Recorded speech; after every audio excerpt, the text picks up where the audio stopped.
Delhi blast case में NIA की बड़ी सफलता। कश्मीर के बारामूला में से एक और गिरफ्तारी। एनआईए ने डॉक्टर बिलाल नसीर मल्ला को गिरफ्तार किया। दिल्ली बम ब्लास्ट के आरोपी आमिर राशिद अली की पेशी। अदालत ने 7 दिनों के लिए आरोपी आमिर राशिद अली की एनआईए कस्टडी बढ़ाई। दिल्ली ब्लास्ट में 8वें आरोपी के रूप में गिरफ्तारी। रफियाबाद के शटलू से हुई डॉक्टर बिलाल की गिरफ्तारी। गोवा नाइट क्लब अग्निकांड में एक्शन तेज। वर्ष बाय रोमियो लेन पर चला बुलडोजर। लूथरा बंधुओं के 2 और क्लब को किया गया सील। गोवा सरकार ने सेफ्टी ऑडिट कमेटी बनाई। राज्य के क्लबों को लाइसेंस देने के लिए एसओपीएस बनाएगी। आग में गई थी 25 की जान। लूथरा ब्रदर्स का पासपोर्ट रद्द करने की मांग। गोवा पुलिस ने विदेश मंत्रालय को अर्जी दी। उड़ीसा के मलकानगिरी जिले में 2 गांवों के बीच हिंसक झड़प। महिला की सिर कटी लाश मिलने से दंगा भड़का। कई इलाकों में आगजनी और तोड़फोड़ हुई।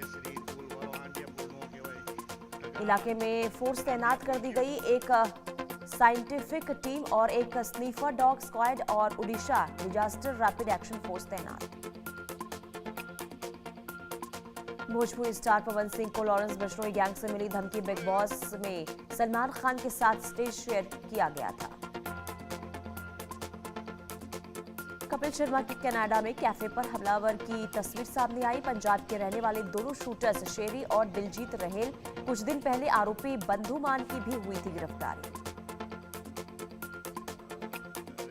फिल्म मेकर विक्रम भट्ट और उनकी पत्नी श्वेतांबरी 7 दिन की पुलिस रिमांड पर भेजे गए। राजस्थान पुलिस ने आईवीएफ फ्रॉड मामले में किया है गिरफ्तार। एसआईआर पर लोकसभा में बोले राहुल गांधी, चुनाव चोरी का मुद्दा अहम, हमें देखने के लिए दी जाए ईवीएम। राहुल गांधी ने कहा मशीन रीडेबल वोटर लिस्ट सभी राजनीतिक दलों को चुनाव से 1 महीने पहले ही दी जानी चाहिए।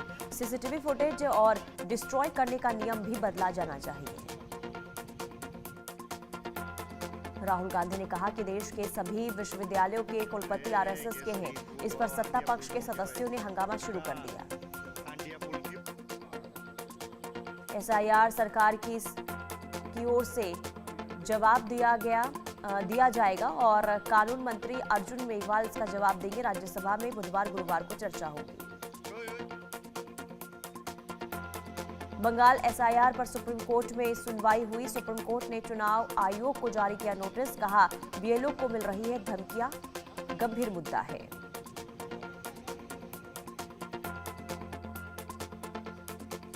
लोकसभा में चुनाव सुधारों पर बोले अखिलेश यादव। एसआईआर प्रक्रिया के दौरान मारे गए बीएलओज के परिवारों को 1 करोड़ रुपए की अनुग्रह राशि दी जाए।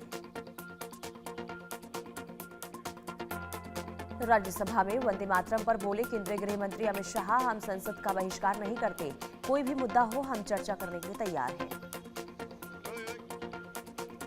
अमित शाह ने कांग्रेस पर साधा निशाना। जब वंदे मातरम की स्वर्ण जयंती हुई तब जवाहरलाल नेहरू ने वंदे मातरम के 2 टुकड़े करके उसको 2 अंतरों तक सीमित करने का काम किया था। राज्यसभा में वंदे मातरम पर चर्चा के दौरान बोले मल्लिकार्जुन खड़गे, कांग्रेस ने आजादी की लड़ाई के दौरान वंदे मातरम को नारा बनाने का काम किया। बीजेपी और संघ पर हमला करते हुए खड़गे ने कहा आपका इतिहास रहा है कि आप हमेशा आजादी की लड़ाई और देशभक्ति के गानों के खिलाफ रहे। सोनिया गांधी को दिल्ली कोर्ट का नोटिस। 1980 और 1981 की वोटर लिस्ट में गलत तरीके से नाम जुड़वाने का आरोप। 6 जनवरी तक मांगा गया जवाब।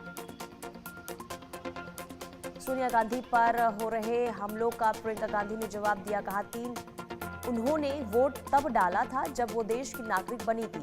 वो 80 वर्ष की होने वाली है। उन्होंने सारी उम्र देश की सेवा की है। सोनिया गांधी मामले पर बोली बीजेपी सांसद कंगना रनौत, इन पर घोटाले और भ्रष्टाचार के इल्जाम है। उन्होंने नागरिकता के बिना ही वोट डाला। संसद भवन परिसर में एनडीए संसदीय दल की बैठक हुई। बैठक से पहले एनडीए नेताओं ने पीएम मोदी को सम्मानित किया। विपक्षी नेताओं ने लोकसभा अध्यक्ष ओम बिरला से संसद में उनके चैम्बर में मुलाकात की।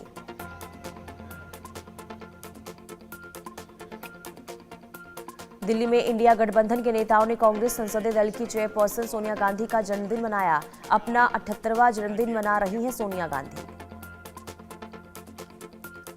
माइक्रोसॉफ्ट की सीईओ सत्या नडेला ने पीएम मोदी से मुलाकात की। एआई पर प्रेरणा देने वाली बातचीत के लिए प्रधानमंत्री मोदी का धन्यवाद किया। केरल स्थानीय निकाय चुनाव के पहले फेज के लिए वोटिंग हुई। 2 फेजों में हो रहे हैं चुनाव। तिरुवनंतपुरम, कोल्लम, पठानमिट्ठा और अलप्पुझा में हुआ मतदान।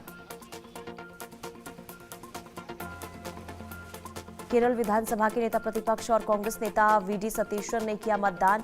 कोच्चि में अपना वोट डालने के लिए पोलिंग बूथ पर पहुंचे सतीशन।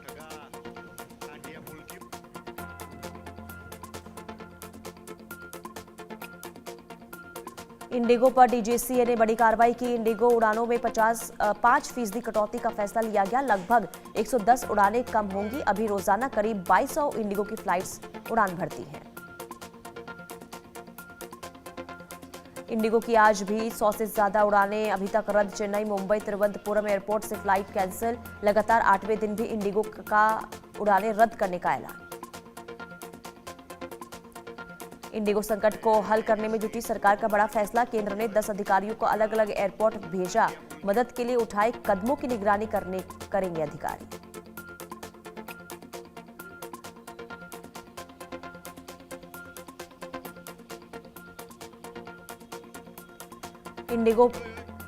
इंडिगो फ्लाइट कैंसिलेशन के बारे में बोले नागरिक उड्डयन मंत्रालय के सचिव समीर कुमार सिन्हा। हम इस बात को तय करेंगे कि इस किस्म की घटना आगे ना हो।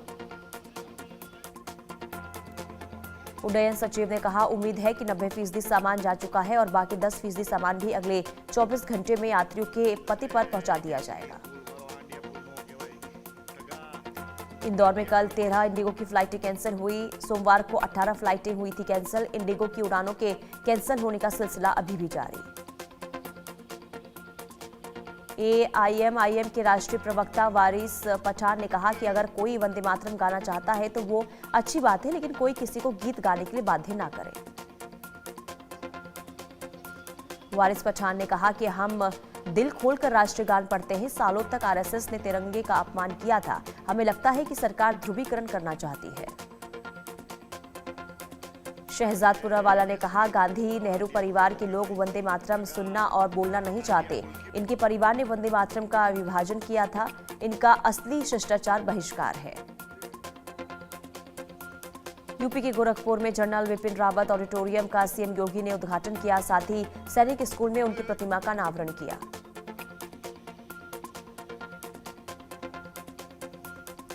और रुकते छोटे से ब्रेक के लिए फौरन हाजिर होंगे कुछ और खबरों के साथ। देखते रहिए।